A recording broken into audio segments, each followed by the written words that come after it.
Wine can take you anywhere. Time for Wine Talks with Paul K. Fascinating story. This is Robert Mondavi from the Michael Mondavi Winery. I taste a lot of wine. Having a conversation with Shark Tank, Kevin O'Leary. Michael Silacci, Opus One Winery. Incredible conversation with Dr. Nia Ruth. No matter what, you're definitely going to feel better. Sit back and grab a glass.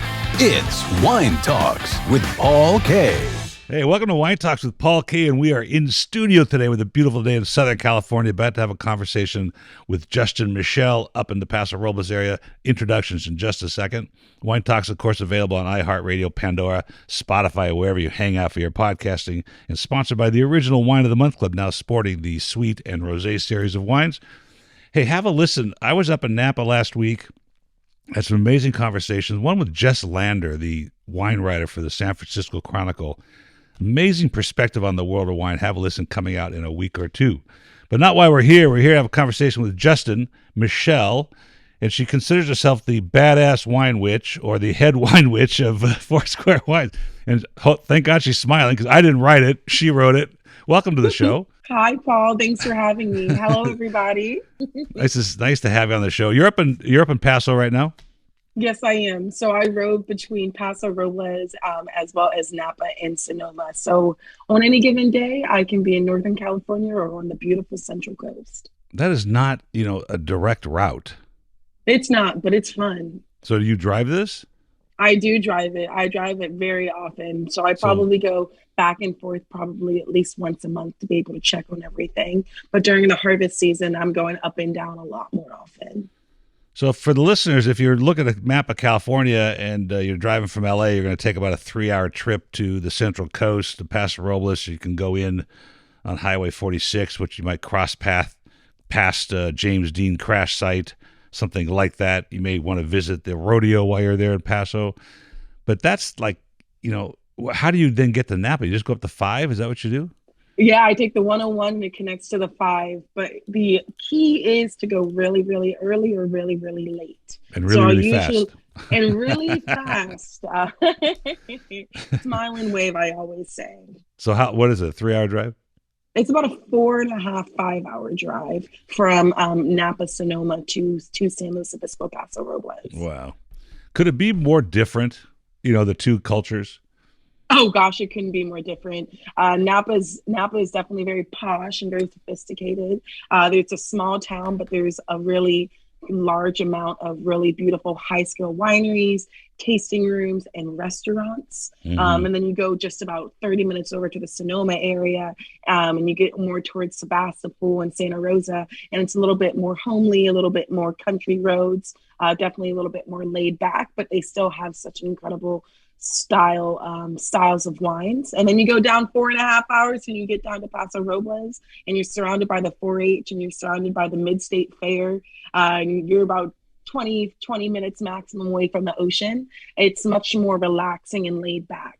SLO County is one of my favorite regions in California. SLO meaning San Luis Obispo. Is there we had property there. We had 60 acres that we were going to plant, but this is a long time ago. And the land was very inexpensive then, but the planting was not so inexpensive. And it happened to be 2004 when they had that huge glut of grapes. And our neighbor with 60 acres didn't even pick because he didn't have any contracts. And what a different world it is today.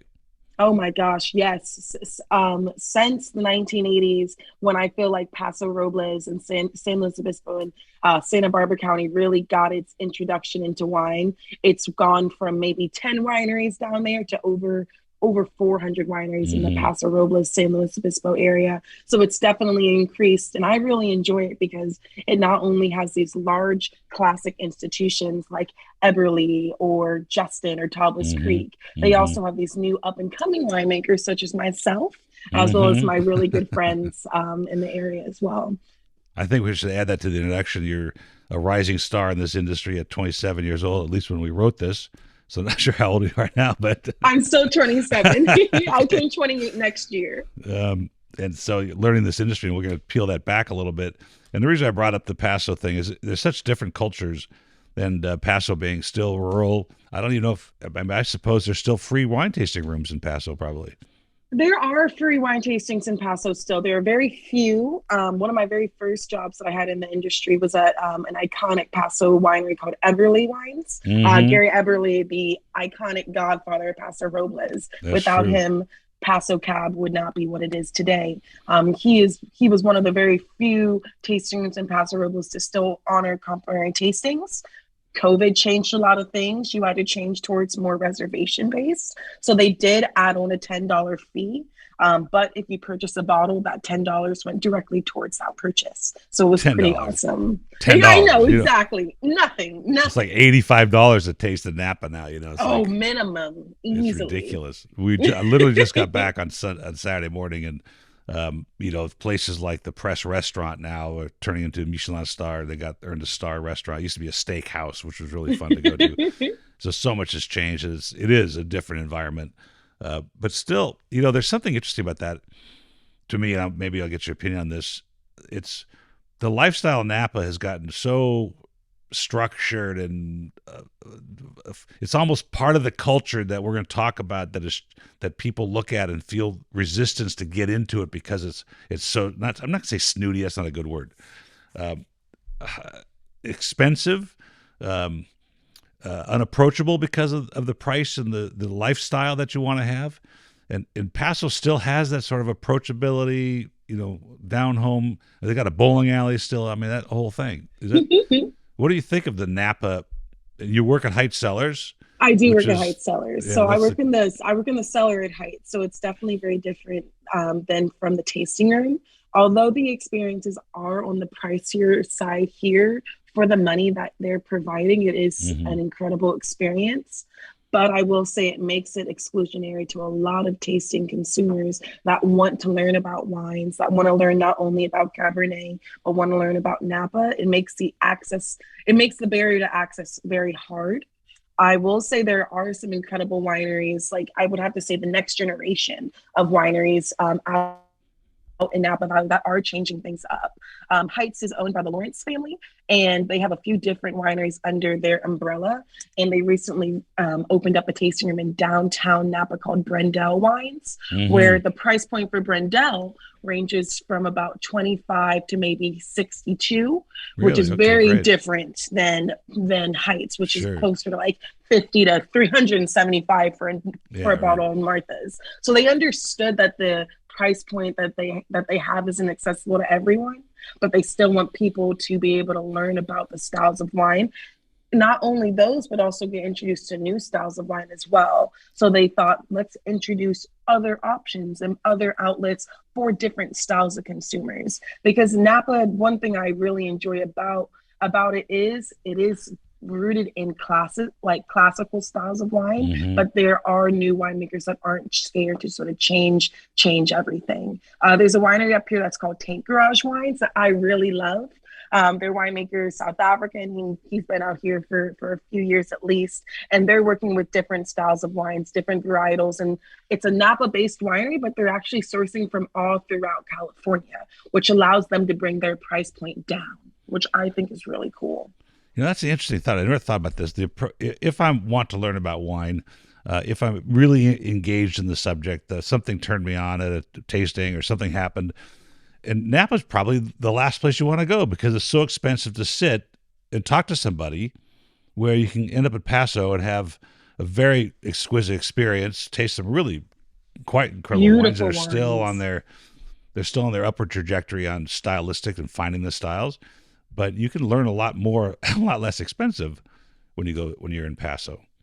I feel like when I'm in Paso Robles, the tasting room experiences are a lot more laid back.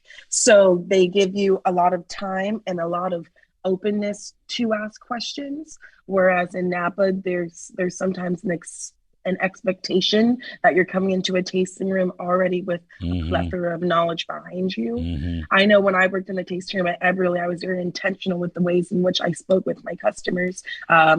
I would firstly know what they knew about wine before I even started talking to them. So I wouldn't come into them talking about phenolics and, about the different styles of Mm-hmm. tannins for different things, because not everybody knows that. That's true. And I think it's really important, if you're in Napa, if you're in Sonoma, if you're in Oregon, if you're in Washington, you got to meet the people where they're at.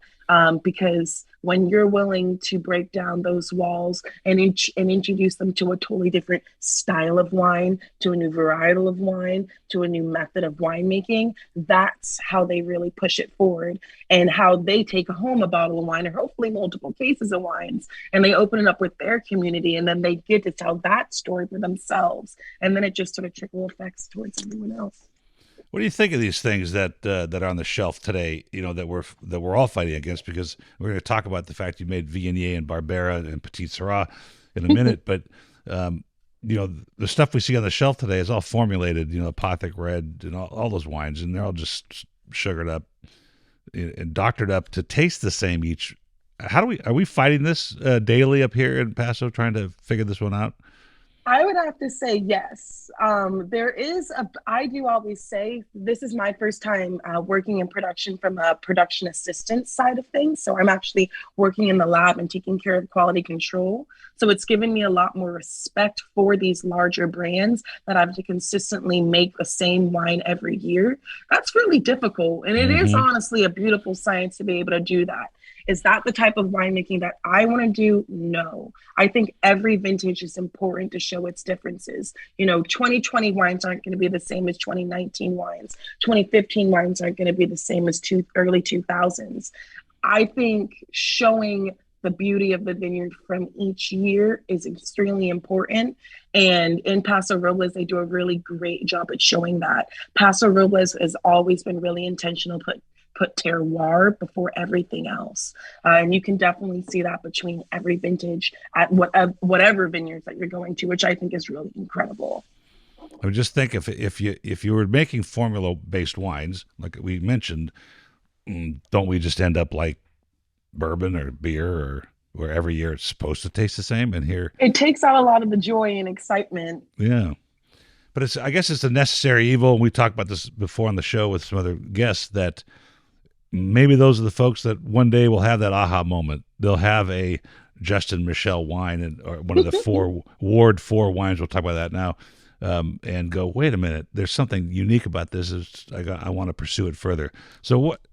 Ward 4 wines, born and raised in the 4th Ward of Washington, D.C. So if the listeners don't understand, that's kind of like the arrondissements of Paris, where it's broken into sections. I did not know this, having spent much time in Washington. But how does someone come from Ward 4 of Washington, D.C. to Paso Robles? I mean, how does that happen? Seems like an unusual trek. It's a totally unusual track, Paul. I have my parents to thank for everything that I have and everything that I've learned.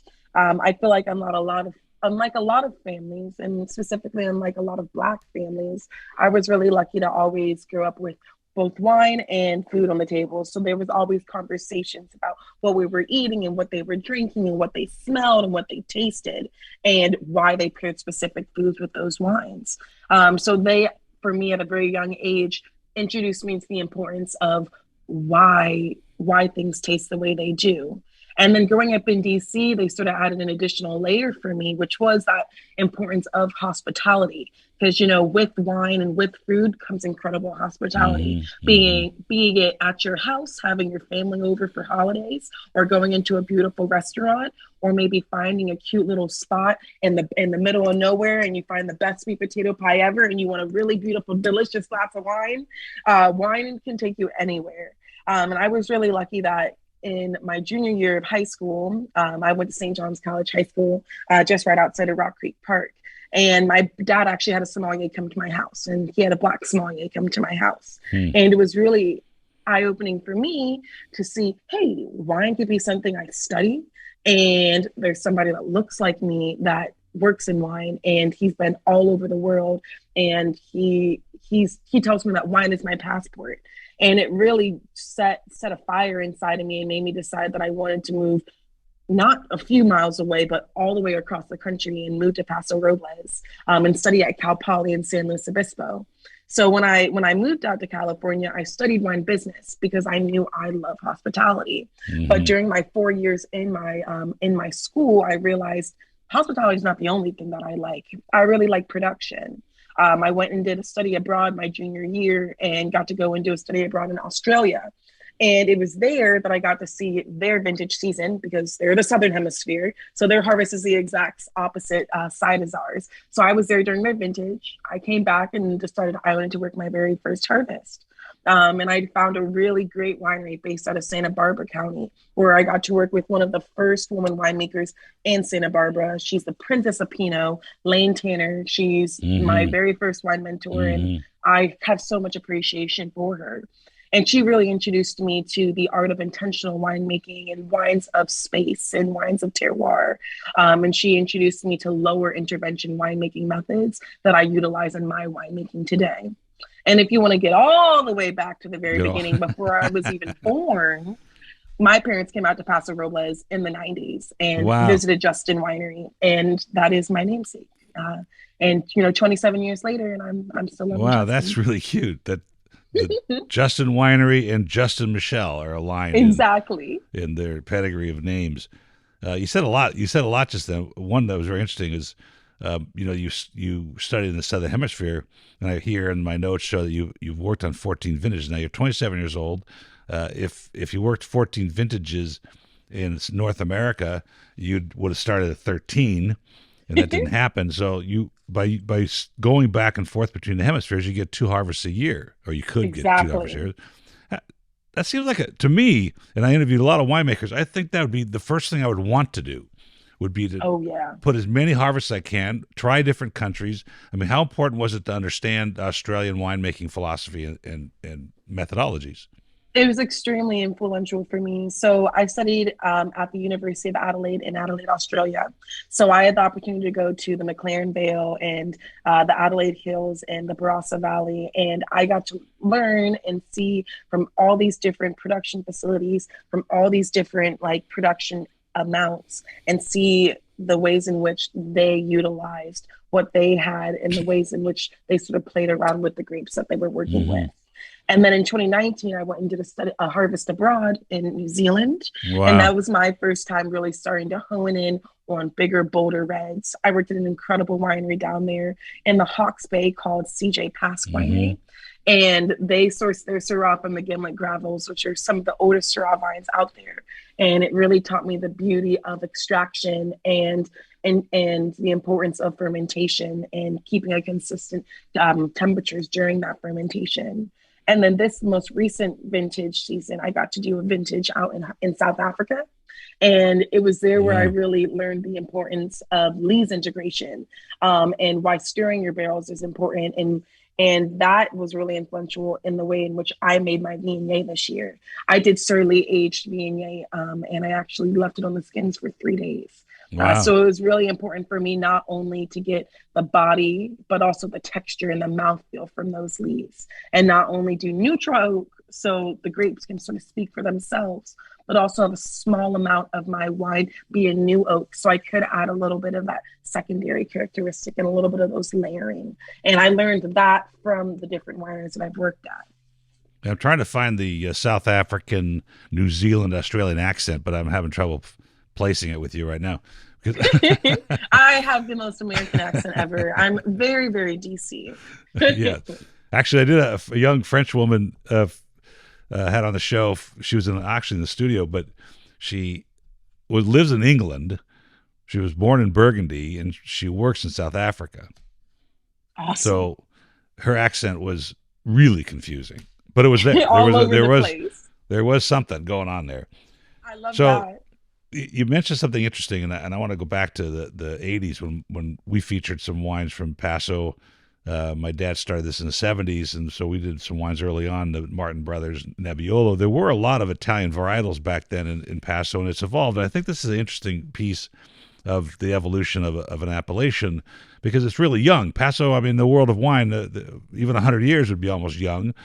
Some enologists would tell you it take 100 years to figure out what's going on there. So they've made amazing strides in working with varietals, working stylistically. They've landed on this pretty opulent style that's real popular amongst most wine drinkers. At least they have some terroir to them. But here you are with Viognier, and you just talked about how you made that. You make Petit Syrah, and then you make Barbera, which has got to be like one of the least planted grapes in the state. It is. So how'd you land on this? I was very intentional with the varietals that I wanted to work with this season, as well as for all my upcoming seasons. I didn't want to work with the big 13. I didn't want to work with those go-to varietals that everybody knows.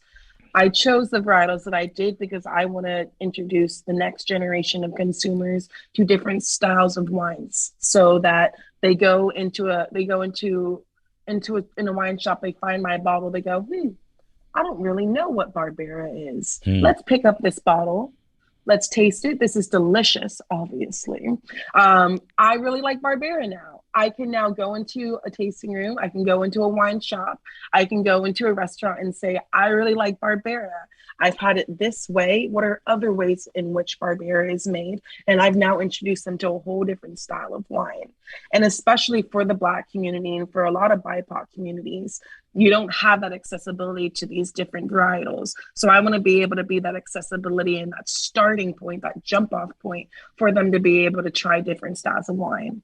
And Paso Robles is really cool because there are so many different microclimates within it. You make those classic big Cabernet Sauvignons over on both the east side of Paso, which is a little bit hotter because it's closer to Fresno. But then you also make really beautiful, elegant, silky Cabernets on the west side as well, which is a lot closer to the ocean. But over on the west side, you see a lot of really beautiful Rhone varietals playing out there. And you also see those Italian varietals as well. For me, I'm actually sourcing from 4 different AVAs all throughout California, because I think it's really important to not only discuss different varietals, but also to discuss different regions as well, and why they grow certain things better than other regions do as well. I think that's really interesting. Barbera, I guess it could have been anything. It could have been Nebbiolo, it could have been Barbera, it could have been another obscure grape. But I have so many customers that will say something like you just said, oh, I enjoyed a Barbera, I want to drink Barbera now. And what a great way to introduce a consumer to their first level of sort of identification with a varietal. Exactly. Most of the time you hear, I don't drink Chardonnay, or I don't drink Cabernet, whatever. That's different than I drink or I like to drink. Zinfandel was one of those grapes for a while that people, I like Zinfandel, which is, I think that's a great strategy to get people to, because the nuances of a grape varietal in the terroir take time to understand and learn. But if we start with, hey, here's a Barbera, and then you compare it to an Italian Barbera and say, oh, that's different because of, whatever the styles are. I think that's a really clever idea. And how did that vintage go? Oh, it went great. 2022 was a very hard season throughout California. It came hard, heavy, hot, fast. I picked all of my grapes within a month. I started my vintage on August 18th and finished the 18th of that next month. Wow. It was a really fun season. My very first pick was my Viognier down in Paso Robles, but on that same exact day, I was also picking Muscat Blanc up in the Contra Costa region as well. So I had 2 picks on the very first day at the same time. So I like to call my very first vintage a tale of two AVAs, because I had to. That's pick a great name. Yeah, right. Exactly. I had to pick my Muscat Blanc on Wednesday, the 18th, I believe. And I had my friends down in Paso Robles pick the Viognier for me at the same time at Alta Colina. They stomped it. They gassed it. They sealed it for me, so that when I got off of work on Friday, because mind you, I still have my full-time job, I got off of work on Friday, drove down to Paso Robles late Friday night, woke up around 5 a.m. On that Saturday, picked up my Viognier, brought it back to my production facility in Sonoma, processed it there, and then went back to work on Sunday. Wow. So it definitely was like You busy girl. I came into the harvest season hard and fast, and I wouldn't change it for the world. These are the stories that I get to tell my friends and my family and my consumers, and they get Well, to it see how takes much joy it passion. gave me. It takes It a lot takes of passion. passion. It really does. Is this common, a side hustle? Here we're going to talk about what the end game is with Ward 4 wines, but I hear the story not frequently, but that there's a job, full-time job. Now wine, there's a lot of downtime in the wine business. Once you ferment it, put it in the barrels aging, there's not much to do. Just keep an eye on it. This side hustle idea seems like a lot of brands have gotten started that way. Is that the objective? Is to get Ward 4 wines functioning and into? Are you interested in broad marketing? Are you interested in restaurant sales? Where do you want to put these wines so people hear about them? I would definitely love to get into broad marketing and restaurant sales at some point. I know at the amount of wines that I'm making right now, it's just not viable for me Mm. at the moment.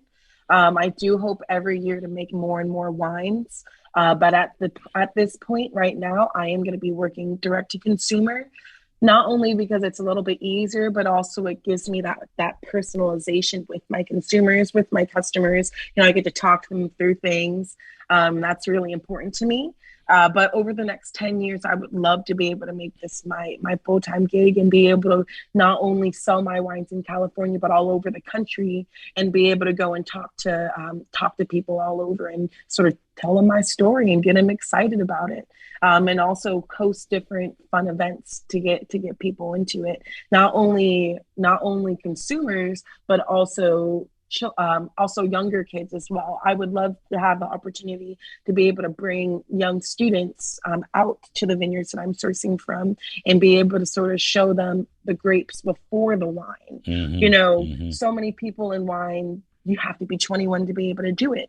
But there is a lot that goes into wine production and viticulture and even, taste and hospitality that's not for people over 21. So I want to be able to get people interested in it earlier than later. Muscat's one of my favorite I sort love of Muscat. examples of that, right? Where you can taste the grape and then taste the wine and go, I get it, right? It's harder with the reds, but Muscat is really one of those grapes that displays itself both in the raw form and in the fermented form. It's all about the story. I mean, you're telling a story about how you got here, and if you can get this product on the street and people interested in talking about it, you'll be successful. But brand building in the wine business is as hard as probably any, if not most. I mean, to get shelf space at Vaughn's or Ralph's is almost impossible, right? You're up against Apothic Red and Josh and Snoop Dogg's Cali Red. There's too much money in marketing there. But if you can build a loyal following, DTC, which I think is a great opportunity, because there was during the pandemic that the wineries that had robust e-commerce and DTC brands were the ones that really had no problems. Exactly. It was the ones that didn't, which are problematic. I just got done with these 3 podcasts in Napa. They're all women. One was the San Francisco Chronicle wine writer. The other was 2 winemakers. In fact, almost all my podcasts in the last few weeks have been with women, which is great. That's what I like. I love that. And it's a hot subject. It's a hot subject, as well as people of color being in this industry. And I want to peel that back a little bit. I want to understand, have you sensed any headwinds? Is it loosening up? Is it because this awareness of women in wine has surfaced and bubbling now? Is that the primary mover? Is it just because it's an intimidating industry and it was all the good old boys network all this time, and now we're finally breaking in? What were the headwinds? Have you sensed any? And I've had some incredible conversations with women of color that really had some serious issues, early on. I will say we've always been here. Women have always been in wine. People of color have always been in wine. LGBTQIA plus people have always been in wine. We've just never been given the visibility as the average white male has been given. And I feel like over these last few years, especially, accessibility and opportunities have definitely opened up for us. And it's nothing that the mainstream did. It was definitely all work and all intention from these more so minority voices. You know, we had us and we believed in us, and we got other people to believe in us the way in which we did ourselves. And in 2020, there was a lot of turmoil during Black Lives Matter, after the killing of Breonna Taylor, after the killing of Ahmaud Arbery, after the killing of George Floyd, and people were finally starting to give what we had to say visibility and acknowledgement. And we noticed an extreme spike of business and of intention and of support towards our companies. But I've definitely noticed since 2020 and since that big burst of support, it's definitely started to diminish. And I want consumers and people within the industry to understand it's not the short game, it's the long game. And people need to be really intentional about the support in which they're giving to people, and to support us not only when we're loud and, you know, when we're talking about things, but also to support us, you know, when we're on our grind and when we're keeping our stuff up. I think women are the future of wine, and I think non-binary are the future of people are the future of wine. And I'm really thankful to see the change in accessibility for us, but I know that there's still a lot of work to be done. And I'm really excited to be a part of that, not only within the organizations that I'm part of, but also within the educational aspect of things. Like I mentioned earlier, I went to Cal Poly, and while I was there, I was the only Black student within my wine and viticulture program. Really? Wow. So yeah, definitely. It was very hard. So when I graduated, and in 2020, when we noticed there was accessibility and there was money actually coming towards people of color and that wanted to enter the wine industry, myself and my very good friend Simone Mitchelson, we got together and were able to create a scholarship program at Cal Poly for the wine and viticulture students. And that's starting off as a 5-year grant and donation. And I'm really excited just to see how it continues to blossom. And then there are different organizations like the African American Association, African American Vintners Association, and like Wine Unify, and like Black Wine Professionals, and like the Latinx Summit. There are organizations that are really intentional about the work that they're doing. And then there are organizations that aren't really putting in the work, and people are starting to realize that, and they're starting to shift where they're putting their money and where they're putting their energy. And I think it's really beautiful that the shift is occurring. I think that's an important, the word you used in the beginning, visibility, is a really important word, and because you can't cheat the system here. You can't put inferior products out there without the passion it takes to make good product. In other words, the system is going to allow inclusivity, and you produce good product. You're going to be rewarded for that product because you're consistent with it and you make good product. You can't just ride on the laurels of the political aspect of this. And maybe you can for the first vintage, you know, and then get some sales, and then all of a sudden, right? If you're not making good wine, like, you know, the biggest company in this industry of my side of the business, in the DTC, just went BK. You know, like an $80 million company, and the reason is it was kind of a Ponzi game. Their investors' money were paying off previous debt. They never got ahead of the curve.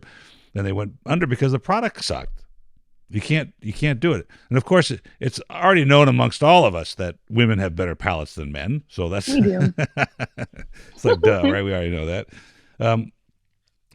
We were at Bodega, the Italian restaurant in Yountville, over the weekend, and there's two women sitting next to me, and they were talking. And all of a sudden, we started talking, and very, very flag waving in this women in wine conversation. And I'm certainly not here to refute anything, but at some point she says, "Well, you're just a white male."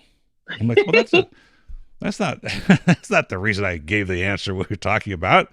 That was my thought. It was my real thought. I actually thought whatever I said. It wasn't because of that." But it's kind of interesting. It came out that Vincent Morrow at the press, Sommelier of the Year. Awesome. Yeah, he has Sommelier created such a beautiful program at Press. I actually recently went there for the first time with my good friend Raul. And we went with Raul and a few of my friends, and I actually brought my dad out there from Washington, D.C. And he was so excited to go into a classic Napa institution restaurant, right. and have a sommelier come out and it'd be a badass Black man. He was Yeah. so excited. He stood up. He was like, "Oh my God, it's so nice to meet you." And it was just like, it was really great to see the joy in him, who's been to Napa many times since the 80s, because my dad's 65, 67. So he's been to Napa since before it was the creme de la creme. And it was just really beautiful for him to be able to see a Black man in that place of power, and That's great. and so intentional with the menus that he was creating. Such an incredible list. Oh my gosh, those wines are incredible, right? Yeah. He's created a really good portfolio. And you have to really know what you've got on that list, because there's some really boutique brands that are on there, and you have to understand what they taste like, particularly at a Michelin star restaurant. I mean, here the restaurant just earned a star, and that's like, that's a path. That's a huge path. And so everybody was proud of the fact that he won this and that he's took over that job and was able to maintain and he's so grow the kind list. and down to earth. It just makes me so happy. Tell me about roving winemaker. What does that mean? Oh, it means I'm everywhere all together all at once. I actually just got back from Portugal 2 days ago. I went out there as a post-harvest celebration with my partner. We were there for about 9 days, and we got to go and explore the Douro out in Porto Valley, and it was beautiful. I decided to go to Portugal because I wanted to see the terracing that they have in their vineyard regions. So even though it was a playful excursion, I was also there for work. I was there to sort of learn about their vineyard practices. I was there to learn about their winemaking practices, so that when I come back and when I make my wines this next vintage, I can utilize what I saw there. I've had the opportunity to do vintages up here in Napa. I've worked production down in Santa Barbara County. I've worked in Paso Robles. I've worked in New Zealand, and I've worked in South Africa. And within all these different facilities, I've worked in production anywhere from about 500 cases to upwards of 100,000 cases. So it's been really incredible for me to sort of see the ways in which all these different facilities are working and logistics that go behind them. I definitely didn't realize how important logistics were until this season, and trying to figure everything out. So it's been really cool for me just to sort of rove around and see that from everyone. I think that's roving. Who'd you see in the Douro? Oh, I got to go to 2 really cute spots. So I went to Callum, and that was just actually inside of the Villanova de Gaia section. And then I also went to this really beautiful spot out in the heart of Douro, and they were introducing me to biodynamic farming, and that was really cool. I don't remember what the name of the vineyard is off the top. So that's interesting, because you're making ports at Heights, and Heights has been, like I said earlier, we were stocking Heights ports for years in my dad's shop.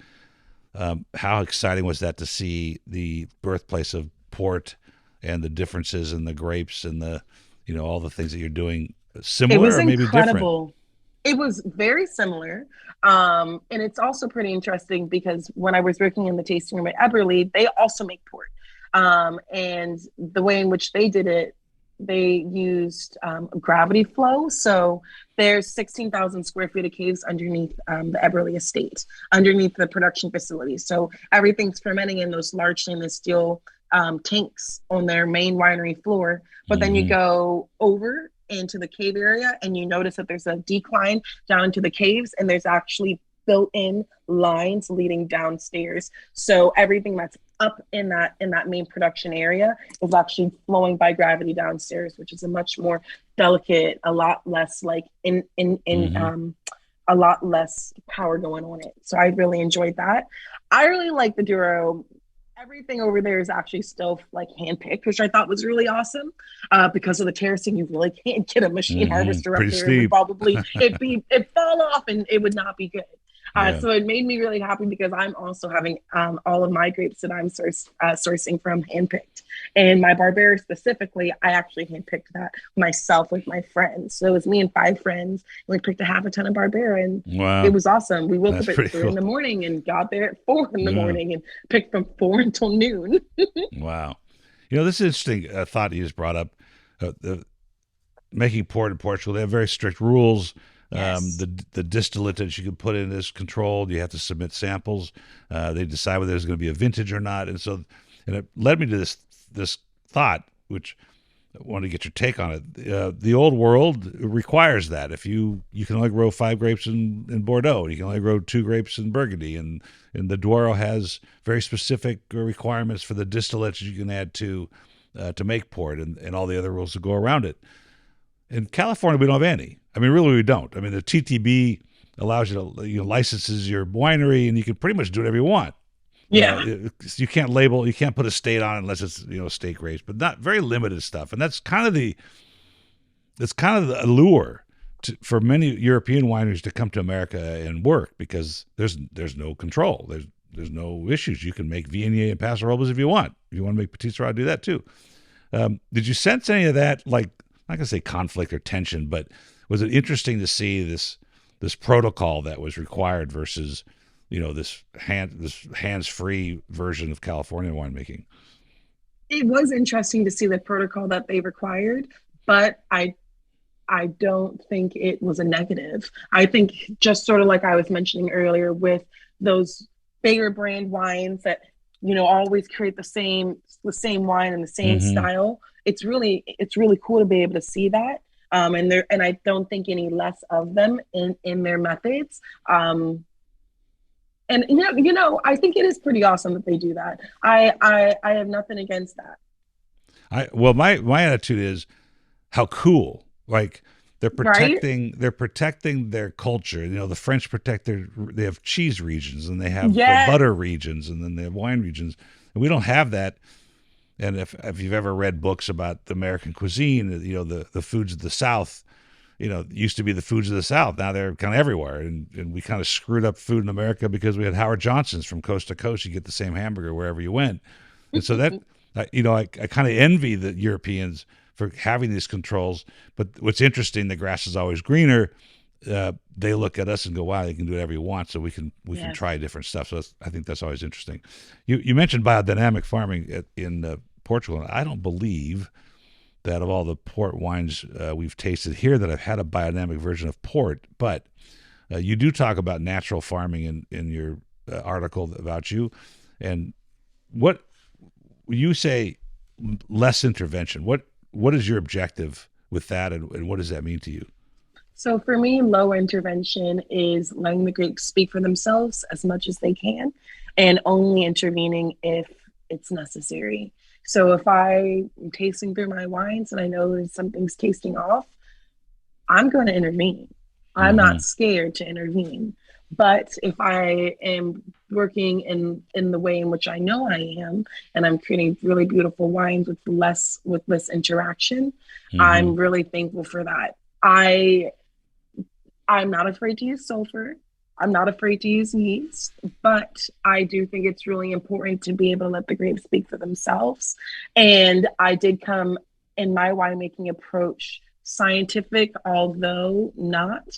And I actually decided to use Pied de Coups. So although I didn't actually add yeast to my grapes, I went out into the vineyards about 2 weeks before I knew I wanted to harvest. And I picked a 5-gallon bucket of grapes. And then a week before harvest, I picked another 5-gallon bucket of grapes. And I take those 5-gallon buckets of grapes and I put them on my table back at home, and I turn on a movie. I think I used to watch The Godfather or Lord of the Rings because there was the classics. And I hand-stemmed buckets of grapes. And I actually created a fermentation in my house so that about 2 weeks before my grapes came in, everything started to go through fermentation. I could sort of see how the grapes were interacting with their environment. I could see, hey, maybe I'm 3 days in and things are starting to smell funky. Why is that going on? Let me add a little bit more dry ice. Oh, perfect. So that by the time my actual fruit came in, I knew how to interact with my grapes because I had already been interacting with them at a smaller scale. So that when my fruit did come in, I actually had this little starter, about 10 gallons worth of grapes, and I fed that starter with my actual half ton of fruit. And from that starter, I chucked that into my big bin and was actually able to start a fermentation. So although I was scientific in my methods, I was still using all native yeasts. It's kind of interesting because, yeah. Go ahead. It's that whole idea of intervening when I need to, but understanding that I don't need to. There's a philosophy, I think. Well, my general philosophy is, look, it was always organic until there wasn't organic, right? I mean, it was organic for Exactly. hundreds and hundreds of years, if not thousands. I think one of the women I spoke to in Napa, Kira Batola, she's an incredible historian about wine. She's like, they've been doing this for 8,000 years. So there we were. It's only until like I think the Bordelaise came up with sulfur, like in the 50s or even the 70s. So it's that's and to me, sulfur is organic anyway, so I'm not sure what the big deal It is. naturally occurs in wines. So it's part of the deal. But the other thought process that's interesting to me too is that the yeast on the skins for native yeast fermentation, which has always been, again, up until inoculated yeasts, in the catalogs to buy the flavors you want, that didn't exist before. So you needed the yeast on the grapes, but it's an interesting thought that the yeast on those grapes goes with those grapes. It was born of those grapes. Exactly. And there's a certain synergy, I think, that we would have to assume exists between the yeast on the skin and that particular grape, rather than harvesting the yeast and putting it somewhere else. I think that's fascinating. So with your farmers and where you buy your grapes, what are those conversations like when it comes to what they're doing to them and what they've done to them before you pick them? So for me, biggest thing that I'm talking with them about is firstly who they're employing, and making sure that all the vineyard stewards are being properly taken care of, not only from a wage point of view, but also from a personal protective equipment point of view, especially, back a few years ago with all these fires in Napa and Sonoma and down in Paso Robles. You got to make sure that the people taking care of your fruit are also being taken care of. So that's one of the most important things for me. And then I'm also talking with them about, if they're spraying in the vineyard, and if so, what they're spraying in the vineyard. And if they are spraying in the vineyard, why they are. I do typically lean more towards biodynamic and organic practices, but I do not require the vineyards that I'm sourcing from to have certifications, because certifications are extremely expensive. And that is just another barrier to access for vineyard managers. I agree with you. The certifications are really the business part of it, the marketing part of it.